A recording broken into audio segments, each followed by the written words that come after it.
Good day, Kuya Vin here. Another Sunday, another blessing. Ganito nga pala ang ganap pag Sunday or pag di wag kaya ng katawan, pag may lakas pa. Tulong sa mga house chores, maglikpit, maglampaso. Para pogi po yung sanay kay madam. Too kanya na kasi ang paglalaba at pagluluto. Ibang alam naman natin pag nasa abroad. Para tayo mga diner dash. Pag weekdays, nagmamadali na lang talaga. Tapos syempre tumatanggap pa kami ng mga side hustle. Magaan din naman kasi sa pakiramdam pag malinis ang bahay. Pag nakasino pa mga gamit. Pero pag talagang paguran sa trabaho, bahala na kayo mabahing dyan sa alikabok. Part na rin kasi natin mga magulang. Maging masinap, maayos at malinis. Hindi na. Hindi, pero totoo kailangan natin maglinis at magsinap ng bahay. Lalo na pag may mga bata. Lalo na pag marami kayong magkakasama sa bahay. Ayun nga, pag weekends, take out na lang talagang binibili.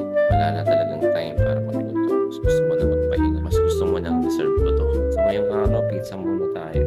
Yun na lang din naisip ko para hindi naman nakakasapos. Nagpabili si Master ng ewan ko ba ang tawag dito. Basta alam ko to kasi ginagamit ko rin. Para siyang tubig na facial moisturizer. Tapos ayun, babalikan ko na rin yung pizza ng in-order ko. Mabilis lang naman dito. Ang 15 minutes, pwede ba nang kunin? Precise sila pag sinabi nila 15 minutes mo makukunin. Yan, pauwi na tayo. Ay, hindi, may nakalimutan pa pala tayo. Since late na rin naman sila gumigising, lunch na rin yung pagkain namin. So technically, nakatipid. Ito nga pala yung nakalimutan natin bilhin para feel na feel mo yung pizza. Diba? Chibuga na, kain tayo. Ito, ganito nga pala ako mag-edit. Since wala pa tayong mga equipment, cellphone muna.